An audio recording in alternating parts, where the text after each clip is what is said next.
Wired Axcess. We'll do it live.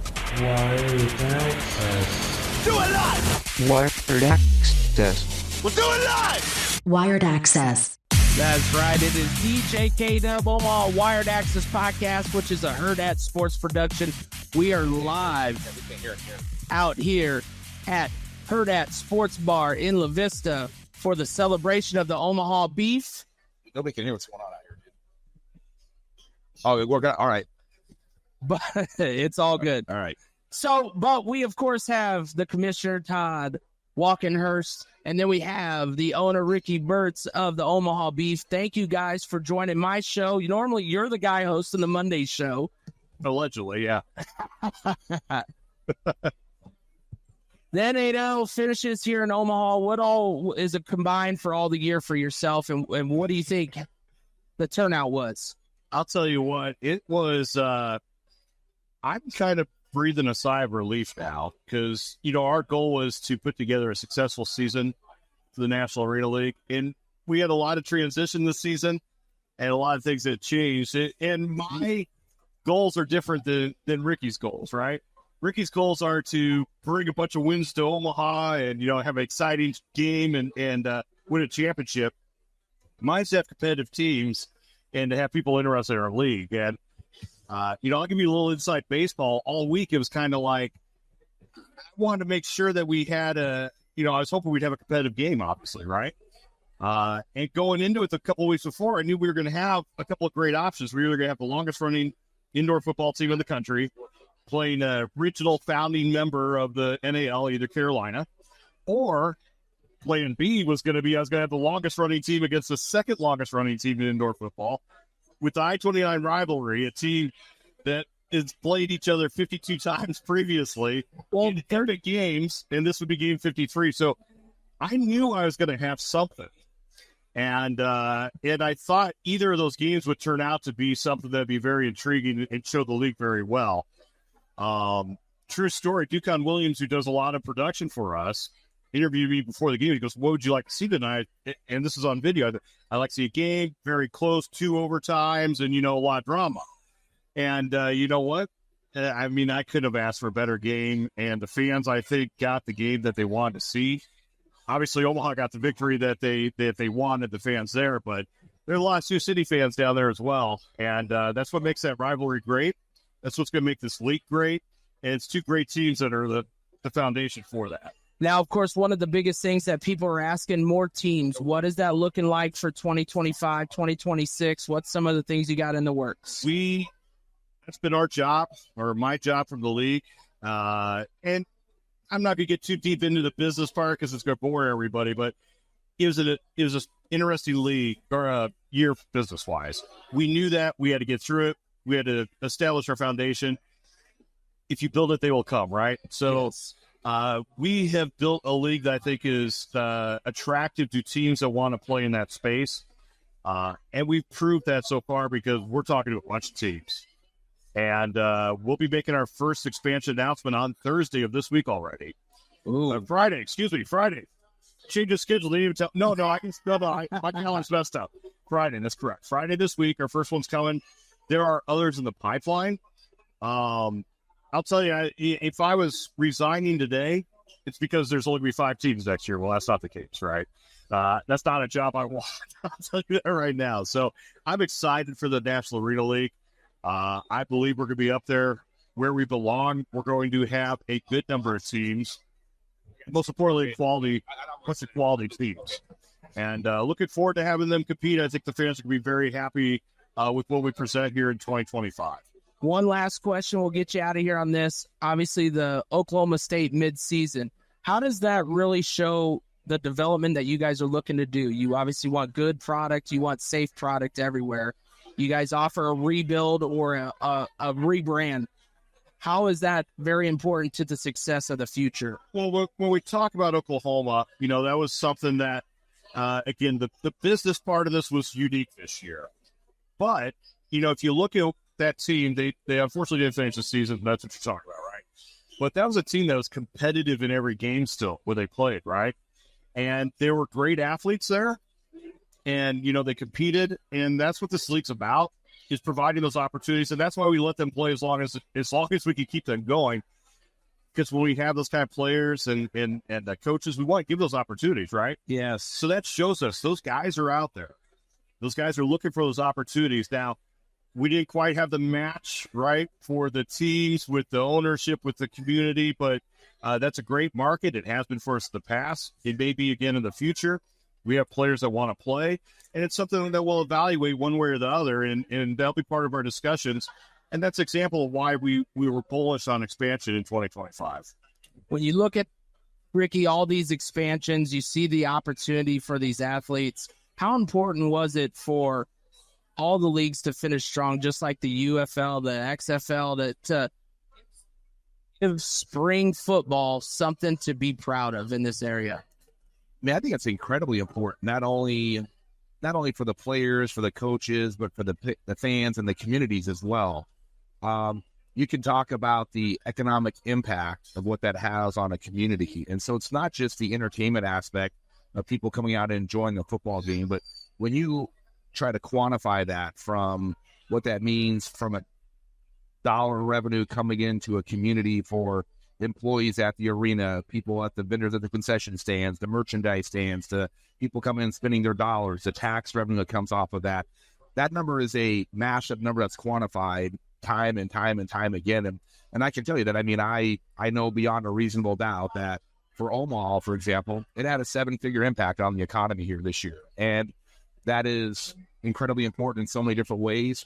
But then when you add in all those other storylines, the aspects that you're talking about from the players and everything else and the opportunities that they get, it's something I take a lot of pride of, to be quite honest with you. I think it's an incredible thing. Just, you saw the crowd there Saturday night. And needless to say, if you're in Omaha, there's another event going on. There's a lot of events going on. I mean, it's opening week of the College World Series, and the crowd there. I've been around Omaha during some of those years previously. The Beef been around for a long time, obviously. And I think Ricky can attest to it. Sometimes the playoffs are tough because of the scheduling, right? Absolutely. And other things going on. And that was not really a factor this week. I think that's a testament to where this franchise has gone, what this community can support, and the great fans of both the franchise and sports in general in this market. Well, I have to say, Ricky, back-to-back championships, haven't lost in 723 days. First of all, what does it mean for the fan base, and then what does it mean for the operations side? What does it mean for the fan base? Kendall, I'm a person that uses analogies all the time. And like every other football fan that was out there, I'm a fan of college football and NFL football. I absolutely hated the New England Patriots for all those years. They had a decade of dominance where it was them in the Super Bowl, the odds-on favorite every single year. And so I would say for us, this is really kind of us living and walking in that environment. We are the most hated team possibly in all of indoor football. Either you love us or you hate us, and there's not a whole lot of people in the middle. So what does that mean for us? I think that's the dynamic that I thrive off of. It's it's not the hatred, but it's just the people being envious of you. And that's what drives us and motivates us, from an office staff to a coaching staff to the players. Every single week, we get everybody's best. And it doesn't matter at home or on the road. Everyone wants to be the team to knock us off. And I think whenever you're in those kind of dynamics, I think that's when you really find out who you are as an individual, who the people are that are around you. And I take a lot of pride in saying that I think we've thrived under those dynamics. So I'm excited to see what happens. I mean, streaks are made to be broken. Eventually, at some point in time, we're going to get a loss. I want that loss to happen during the regular season, because the goal for us at the end of the day, is to compete for and win championships, and making the championship game 4 consecutive seasons, winning it out 3 out of 4, very well could be 4 for 4. It's just a true testament to the culture that we have as an organization. How important was it to have the championship game in Omaha, and how much of an impact did it affect the NAL in the long run, to show that not only can you have the championship game, but you could be well supported by the fan base and by the crowd that was in attendance? Before I answer that question as a team owner, I'll turn that over to the commissioner, and I'll let him answer that, because my answer is going to be different than his. Yeah, and it kind of follows up to what he was just talking about as well. we've got some teams that are newer. We've got teams that are experienced. But one thing that, our league does pride ourselves on is learning from each other. And Ricky won't come out and say it, but, Omaha is it's a franchise that's been around a long time. And there's a lot of things. It took, quite frankly, fans have been here for a long time. No, there were some years that weren't as good as others. It took some years to get it right, but now I'd almost call it a model franchise where we can bring in new owners, expansion owners, people that just want to learn some things and see some of the things that Omaha's doing. And hats off to Ricky and his staff. They allow those people to come in because the league's only as good as your weakest team, right? Yeah. So, we want everybody to do that. So, whether it's just regular season games or a postseason game or orange turf that I'm still not necessarily sold on, but the fans here loving Ricky does, when you see it that it's Omaha, right? Yes. All those things are things that other teams, trust me, are coming in, calling, looking, wanting to learn about. That's what's important. So when you put on a game like that, when you put on a championship game like that, a presentation like that, that's what's important for the league. And, to be able to highlight, again, one of the longest running indoor team in the country, and the fact that the National Arena League is home to two of the longest running teams in the country, the league is going to take advantage of that, right? We're going to exploit that everywhere we can and use that as part of our foundation to grow. Ricky, now from the owner's side, what did it mean to have it here, and how important was it to boost the NAL? What it means for us, Kendall, is that I think that we have the largest home field advantage of any team in the league, and quite arguably one of the top 5 in the entire nation. So quite simply put, we don't lose at home, or it's very rare for us to lose at home. Our fans are so passionate. They're so engaged on what goes on. And I believe our fans know that they can make a difference on the outcome of that game. And I think that was on full display Saturday night, from just the offsides, the penalties. I mean, just all the things that took place. And I think that's what I love about this. I think that our fans know that they are part of what's going on and taking place on the football field, and they thrive in that. And a great example is you played your last road game, I believe, out in Colorado. And Colorado's a new team this year. And what are they doing when Colorado gets on defense and Omaha's on offense? Cowbells, right? So, flattery is imitation, or imitation is flattery. Hey, if it works, great. Maybe they need their own tradition, but, they've set the bar. They've made examples. You see teams taking pieces of what they do and trying to put that into there. And, that's a great thing. Maybe I hate cowbells altogether. But that's just me personally from the league standpoint. But I won't be able to get banned on it, I'm pretty sure, based on some of our owners here in our fans. I would get out of here live tonight. So, but, that's just part of the fun, right? Yes, sir. So, whether it's them, whether it's other teams doing stuff where they take other pieces of, the traditions that they have, it's all good, right? And we want to take all those good parts. And again, our league's as strong as our weakest teams, so we want to make those weakest teams as good as possible. And, I always say our goal at the beginning of the season, me as commissioner, however many teams I want or have in the league, I want them all 5-5 at the end of the year, right? Not going to happen, but that's my goal. And I strive to give everybody the tools to do that. Well, I greatly appreciate you sharing some ideas and some things that are coming in the NAL. Hopefully people can get just a bit of the piece of what's coming in 2025. Obviously, it does help having Omaha coming back as the reigning champs back-to-back for themselves, once in your league, once in the other league. But it's the environment that has been created. The Omaha Beef fans have spoken. They're all here in the celebration of championship 2 of 2, but 3 of 4, like you brought up, dynasty. When you look at just the culture part of this aspect, what do you think is the most important link that has led to who you guys are? Ooh, I don't know if it's really one answer, Kendall. I mean, I don't know if it's a one question or the question has one answer. I think at the end of the day, it really is the culture, and it's the culture where it's not about one of us, it's about all of us.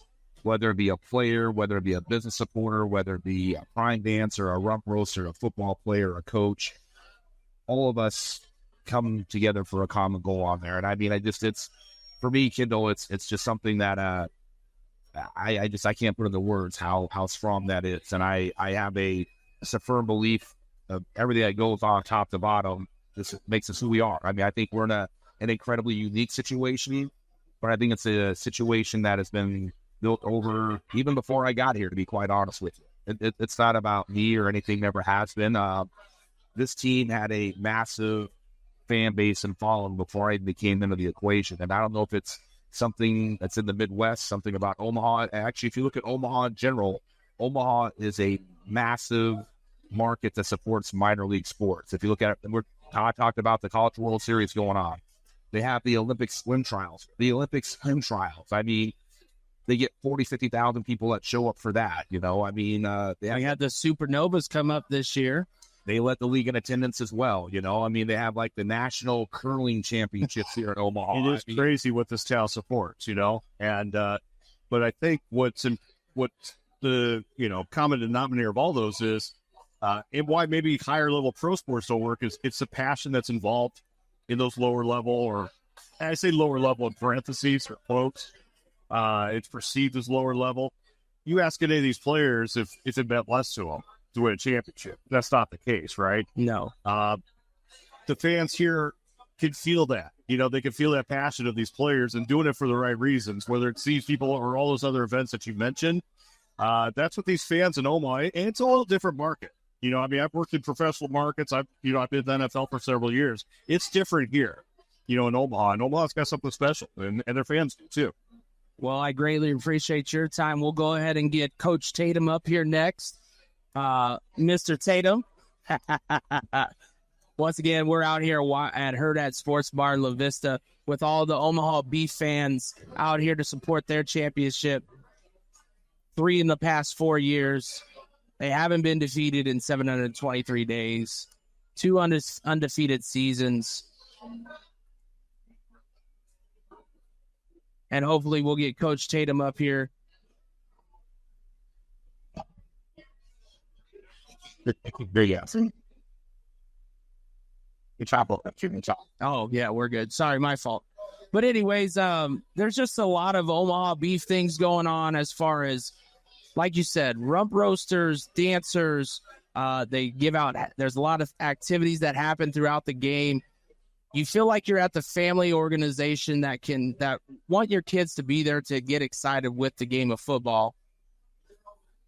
And when you think of all that, Todd, family, you guys are a family. You said before how important the fans are there as a family, the future Beef fans.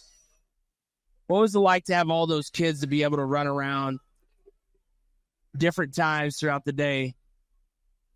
Whether it's a camp that you guys threw, whether it's a dance in the halftime, whether it's the football teams that you invite out to be a part of the show. You know, I think what's crazy about all that, Kendall, I think what's crazy about all that is we have fans that grew up going to the game as kids, and now they are adults and they have kids, and they are bringing their kids to the football game. So yes, it's just a unique experience, Kendall. And then I mean, even like for me, my kid came to his first ever home game this last Saturday. He's been to lots of road games, but this is his first ever home game that he's been to. It was pretty exciting for him to not only come here, see that experience. Like he's been on the road before where there might be, like 30, 40 Omaha Beef fans. He's never been to a home game before where there's really thousands of them. And I'd say probably that first half, he was in kind of shell shock. You know what I mean? Just like, holy shoot, there's like a whole lot of black and orange going around.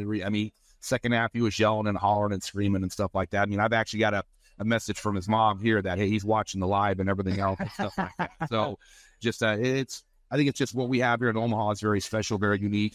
And it's because of all the fans that make all that happen. Yes, sir. It's so special to get those kids attached to want to be here. And I know that every live watch party we did here, if someone won a ball and there was a kid here, they got the ball. Yep. They made sure the kid got the ball. Coach Tatum, congratulations on the championship. Welcome to the show, Wired Axcess Podcast, DJ K-Dub Omaha, part of Hurrdat Sports.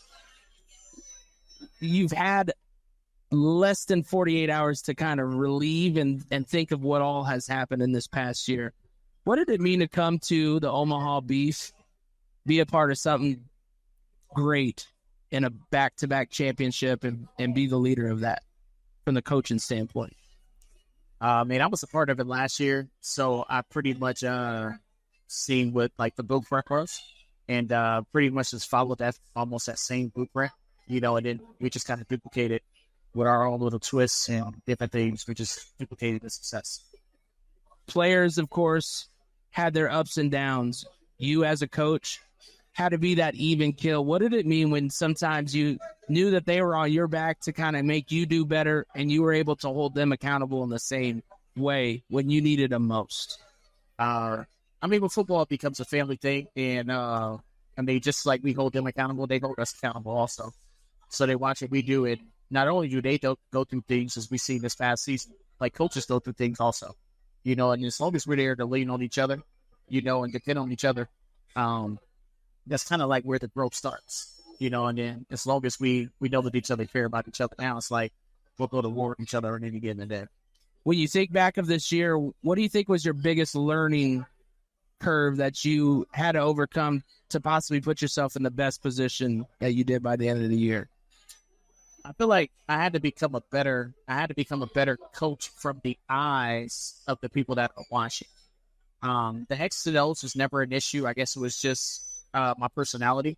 I had to kind of channel that a little bit. I tried to do that a little bit, but then, as I got more fan interaction, more inboxes, different things like that, man, I just came to the point where I was like, I just want to be me, because that's what the fans, that's what everybody loves. So, this is being me. When you say B&B, there was a couple touchdowns that probably hit a little harder for you as of the results, whether it's Junebug, whether it's Dylan.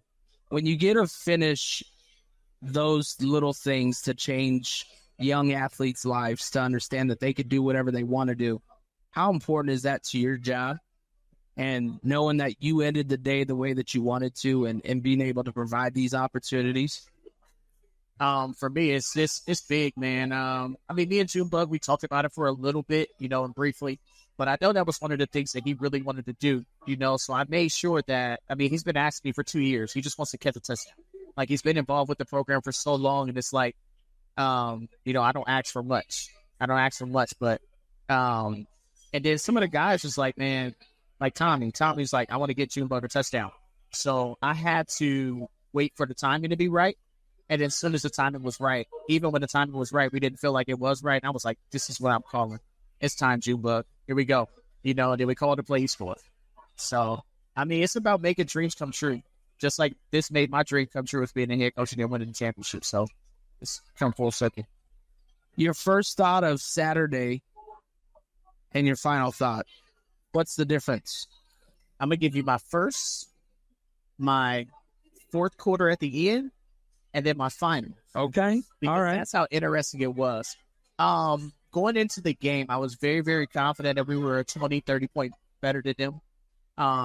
As you can see throughout the game, you know what I mean? I kind of really, really felt like that. I didn't want to say it on the interview or anything like that.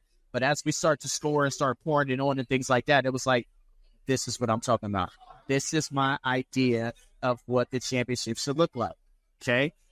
And then we fast forward, to the fourth quarter when things start to get out of control. They start to come back and different things like that. Now my mindset is, how do I explain to the Blue app that we just lost? After Mike Tatum's team blew a 20-point lead, lost in the championship.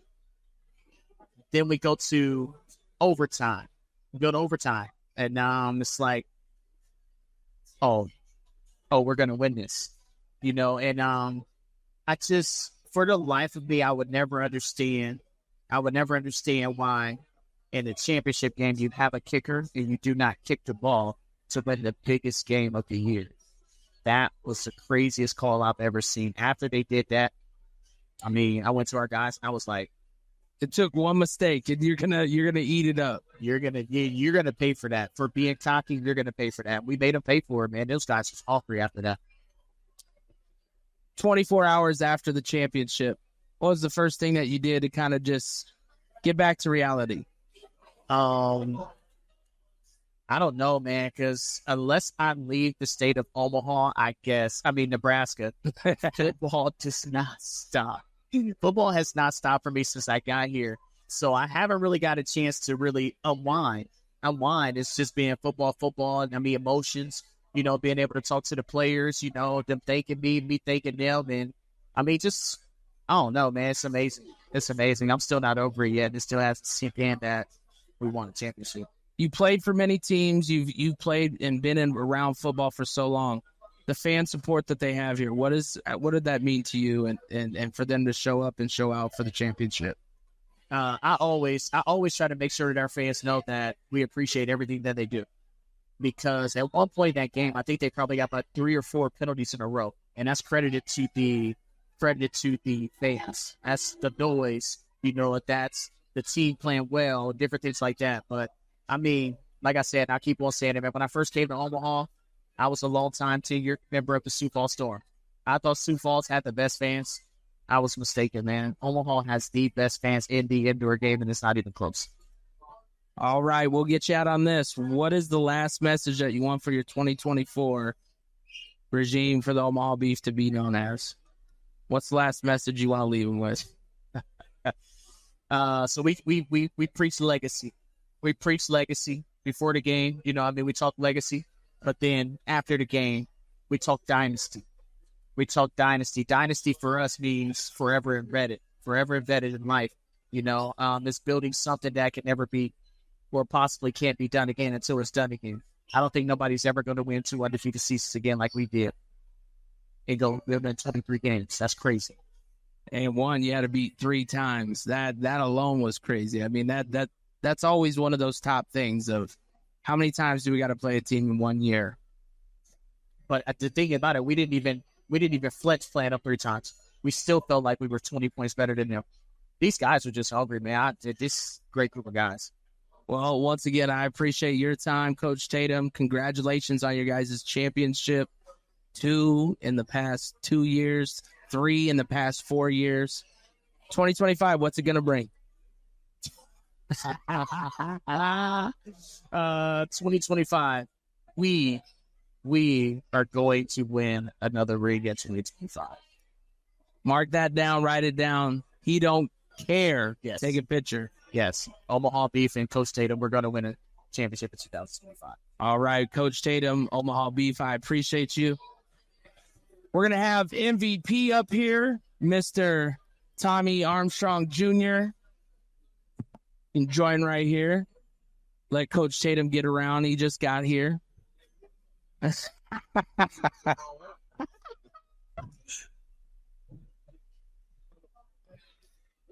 Well. Mr. Tommy Armstrong Jr. Mr. MVP, everybody. I tell you, first of all, your overcoming adversity, I say it every time, is something that is unmatched. Setting the expectation by doing the expectation is unmatched. What did it mean through all the adversity this year to be able to do it with your team and to show them what leadership is for them to also lead to get you back when you needed it the most? It meant a lot, man. It's something that we've been dealing with the whole season. We talked about it last time we talked on the podcast. Was we had a team that dealt with adversity Monday through Saturday. So there were certain things that, we were used to. We didn't expect to go into a game and everything to be perfect. We knew going into the game that mistakes were going to be made, including myself at times. But it's just how we responded. And no matter who we played or where we played, we knew going to each and every game before the clock hit 0 that we had a chance to win the game. We were up and out victorious. So every week that we came out on top, we knew on Monday how it was going to be. You go undefeated last year. You end the season. What's your thought that year different than this year on what has been accomplished? It was going to be a lot tougher. The first year, then a new offensive scheme, just being able to have a new coaching staff, learning things. And now the second year with Coach Tatum as the OC, it's a lot harder to be perfect. It's a lot harder to win games because people have film to watch, and they start to look at tendencies. So we got a chance to see everything and learn from each and every week. having the Beef fans that came out for the championship game, but all season long, one of the top attendance, if not the top attendance. What does that mean, knowing where you come from as a former Husker, where attendance is so important to the energy that's around the game? It's important. Definitely been at home, been in Omaha. It helps us a lot. Certain times when we're on offense, it kind of puts us a step back, but it's a learning curve for us as offense, but at the same time for us as a team, as an organization, it's tough to come to the slaughterhouse and beat us. And every team sees that firsthand. I think Carolina saw that 2 weeks ago when they came out to play. And it's just, like they said, it's the ninth man for us, definitely on the defensive side of the ball. Helps them a lot offensively, being able to keep us in games. It helps us as well. When you look at the MVP trophy back to back, and you see someone like even Adrian get hit, Martinez get his, what does that mean for Husker football, Nebraska, just you guys as athletes representing beyond college and showing that if you want to play, you can go play if the opportunity's there and you're going to shine? Yeah. I think, including Adrian and myself, we just look for opportunity to be successful. We look for those opportunities to, get ourselves out there to show what we can do. For the last few years, I've actually showed that. He's been showing it as well. It's just, we're natural born winners, and we find a way to win games, regardless of injuries or not. We find a way to win games. I think he's done a great job. He did a great job his last game. But that's the mindset I've had since I graduated. Is I just look for the opportunity. I look for an opportunity for a coaching staff to believe in me, my offensive coordinator, my quarterback coach to believe in me, and they're going to get the same person anybody got from me, and that's a guy that's willing to put his body on the line for his team, and a guy that's going to play into the whistle. And that's what I've been doing for the last 2 years here. When you think of the first overtime game of the years in the championship, what was going through your mind and what were you thinking? Obviously, like you said, I know to a bunch of people, you talked about how you had to overcome the fact that you were just tired. Yeah. You were running a lot of 13, what it is. Yeah. What did it mean to have to overcome that and also playing that first overtime game? But it was in college rules, so at least you knew a little bit something about that. Yeah. Honestly, just being able to put ourselves in the right situation. I think Coach Tatum and the coach staff did a great job of putting us in the right situation, because we complain about it all the time, but he lets us know, like, nobody's going to be as conditioned as our team, and it started to show later in that game. For me, I was a little tired, definitely going into overtime, but he set me aside and said, "Hey, I need you these last few drives, man. This is the last drive of basically your season this year. Give us what you got." My teammates believed in me, and Jordan made that catch, and Paul made the kick, and it was all she wrote from there. It was just more putting ourselves in the right situation to win the game. If you think of your first thought Saturday when you arrived to the slaughterhouse compared to your last thought, what were those differences? It's basically the same, definitely with the coaches, not coaches, but the fan base. It's just like you're at home, to be honest. It's more, they're so welcoming and things like that. As far as the atmosphere, it's second to none. In Nebraska, I don't think the fan base is second to nobody, regardless of what sport it is. And that's what makes it so comfortable, being near and playing for Omaha Beef. It's just being able to be in that comfortable atmosphere and understand that they're going to have your back 1,000% of the time. There are some important people in attendance that some people feel like everybody goes to everything. Yeah. But life is life. Yeah. Things can't always be. What did it mean to have those family members at this game and to be able to give them everything that you could? It meant a lot. My daughter being so young, she didn't, at the age she's at, she's 4 months old, she just doesn't understand what it meant now. But that's a memory I'll be able to share with her when she's able to understand it and see pictures and ask me, "Hey, Dad, like, I know you split football. Do you have any pictures?" But that's something I can hang on my wall at the house, and that's something that'll stick with me forever. Being able to have my mom out for the first time, it's an incredible feeling. Just because even when I was tired, I knew, I had my whole family up there. I had my, my wife and my kids. Some of my closest friends, my clients that I work with from my academy came to the game. I had one of my family friends from Kentucky that drove down, and that just meant a lot. Like, I'm not just giving up on myself. If I'm tired and I don't go back out there, I'm giving up on them, and they came out all the way out here to watch me. So it meant a lot. That's fuel to the fire, definitely for our organization, for myself in general, and our offense to get out there that win. You had to ask yourself 7 touchdowns. You didn't believe it. You were like, I scored 7 touchdowns. What does it mean for you to be so well involved of what's going on that a stat just doesn't hit you? Honestly, it's the relationship me and Coach Stedman have. I really don't think about everything. I just try to go with the flow of our offense and put them in the right situation and be successful. Our offense is predicated on there's not going to be one person that's going to be a superstar. Some days it may be me, some days it may be Max, some days it may be Jordan, it may be Troy, it may be Kirill. Their number may be called, but whenever your number's called, you got to be able to respond. I think the last couple of weeks I had to respond. You're sitting there, you gave up the last point to the kicker that you believed in. Yep. Did you watch the whole way? Yep. Or did you turn away? No, I did not watch the whole way. I told Coach Stedman, he looked at me and said, I want to put the ball in your hands to win the game. I said, no. I said, I believe in Paul. I said, that's my guy. I said, last time we played Sioux City and it was a tight game like this, he kicked the field goal to win the game. I said, I trust him, and I met him at midfield, gave him a hug, said, love you, brother. Go win the game. And he went out there and he did it. When you think of the 2024 season in a blur for you, what's the number one takeaway you're going to have?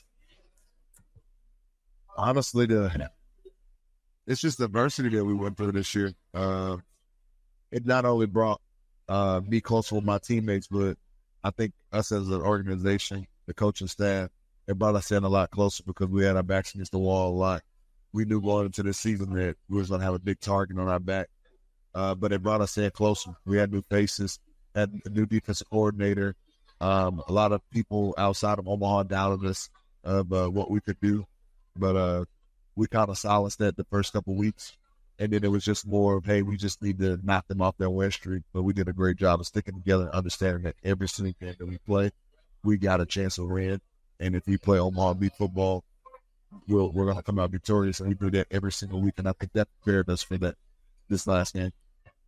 2025, everybody's wanting to know. It's early in your decision, but what's the thoughts behind right now for Tommy in 2025? Honestly, right now, I'm leaning towards coming back. I just got to make sure I clear things up with my wife. She's gave me the green light, but it's more just for my body and seeing how healthy I am. But, I've talked to Joe Bug about it. We're going to Camp Go here in January. And I told him, if I come back for this 3-peat, man, you got to come back too. He's like, we got to go to Cancun first and kind of relax and be on the beach for a few days. And we'll come back with the right mindset. But I'm looking towards coming back.